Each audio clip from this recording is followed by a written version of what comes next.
நம்ம சேனலை இது வரைக்கும் சப்ஸ்கிரைப் பண்ணாதவங்க ப்ளீஸ் சப்ஸ்கிரைப் பண்ணி சப்போர்ட் பண்ணுங்க ஃப்ரெண்ட்ஸ். வானதி வானதி சமையலை முடிச்சிட்டியா வானதி? நான் அஜய் கிளப்பி விட்டுட்டேன் வானதி. நான் கொஞ்சம் வெளியே கிளம்புறேன். எல்லாம் சிவா விஷயமா தான். சிவாவுக்கு தான் அந்த நாகினி பிடிச்சிட்டு தொல்லை பண்ணிட்டு இருக்காளே, அதான் அந்த சாமியார் வர சொன்னார். நான் போய் பார்த்துட்டு வந்துடுறேன். நீ அஜய் மட்டும் கொஞ்சம் சாப்பாடு கொடுத்து அனுப்பி விட்டுருமா. அபி எந்திரிச்சிட்டாலா எந்திரிக்கலையா? அபி இன்னும் எந்திரிக்கலன்னு நினைக்கிறேன்க்கா. நான் எழுப்பி விட்டுறேன்க்கா. நீங்க பார்த்து போயிட்டு வாங்க. ஃபர்ஸ்ட் அந்த நாகினிக்கு ஏதாச்சும் ஒரு முடிவு பண்ணணும்.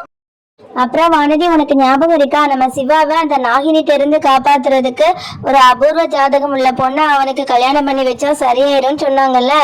அந்த பொண்ணு வேற யாரும் இல்ல, உன் தங்கச்சி நந்தினி தான். என்னக்கா சொல்றீங்க? என் தங்கச்சி நந்தினியா?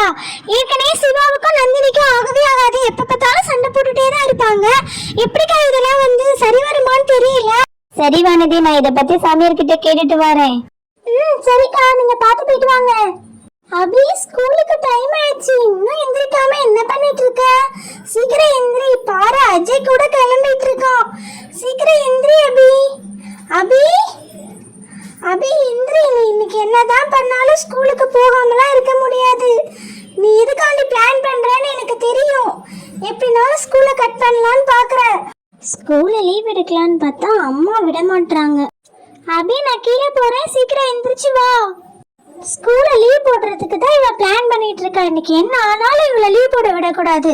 ஸ்கூலுக்கு அனுப்பிடணும். வரட்டும்.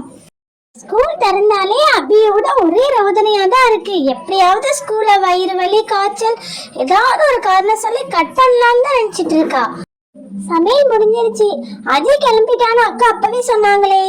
அஜய் எங்க போயிட்டா? அஜய் அஜய் சீக்கிரம் வாடா.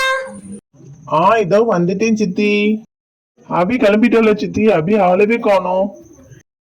அபி நேத்தே சொன்னா சித்தி, அவளுக்கு நாளைக்கு காய்ச்சல் வரும், அதனால நான் லீவ் எடுக்க போறேன்னு சொன்னா. அதனால அவ கிளம்பலன்னு நினைக்கிறேன் சித்தி. இந்த தகரட்டப்பா மண்டை அம்மா கிட்ட போட்டு கொடுத்துட்டானே. நல்ல வேலை நம்ம ஒளிஞ்சிருக்கிறத பார்க்கல. ஓ அபி, நீ சோஃபா கடியில தான் ஒளிஞ்சிருக்கியா? இரு, இப்பவே உன்னை சித்திட்ட போட்டு கொடுக்குறேன். சித்தி, ஸ்கூலுக்கு நேரம் ஆயிடுச்சு பாருங்க. அபி இன்னும் காணும்.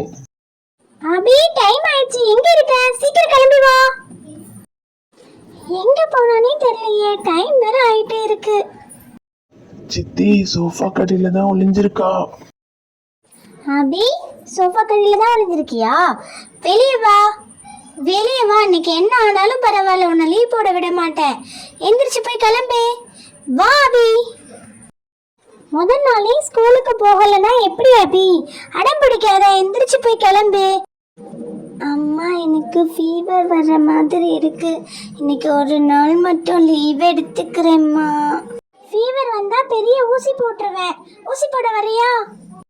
ஐயோ, ஊசியா? வேண்டாம் வேண்டாம் அம்மா, நான் ஸ்கூலுக்கே கிளம்பிட்டு வரேன். சரி அபி, வேமா போய் குளிச்சு கிளம்பிட்டு வா. ஸ்கூலுக்கு லீவ் போடுறதுக்கு என்னெல்லாம் பிளான் பண்ணிட்டு இருக்க? சீக்கிரம் போ, டைம் ஆயிடுச்சு பாரு. சிலிண்டர் மண்ட அஜய், இன்னைக்கு ஒன்ன மிஸ் கிட்ட மாட்டி விடுவேன். அம்மா கிட்டயே போட்டு கொடுக்கற. இது உனக்கு இருக்கு.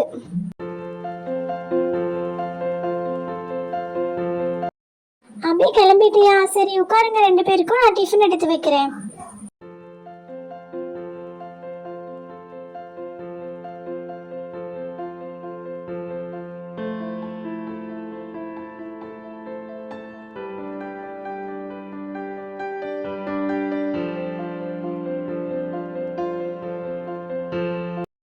என்னம்மா, இன்னைக்கும் வெஜிடபிள் ஃப்ரூட்ஸ் தானா? நான் ஸ்கூலுக்கு போக மாட்டேன். எனக்கு பிரியாணி தான் வேணும். காய்கறி ஃப்ரூட்ஸ் எல்லாம் சேர்க்கணும். அதுதான் உடம்புக்கு ரொம்ப நல்லது. அப்பதான் நல்லா படிக்க முடியும். அதனால இப்ப சாப்பிடுங்க. மதியம் பிரியாணி வச்சு விடுறேன், ஓகேவா? சாப்பிட அபி, நல்லா தானே இருக்கு. இவனுக்கே பிடிக்கல, அம்மா கிட்ட போட்டு கொடுக்கணும்னு பிடிச்ச மாதிரி சாப்பிடுறான். தகரட்டப்பா மண்டையா. தேவையான நோட்டு புக்ஸ் எல்லாம் ரெண்டு பேரும் பேக்ல எடுத்து வச்சுக்கோங்க, மறந்துடாதீங்க. சரிம்மா.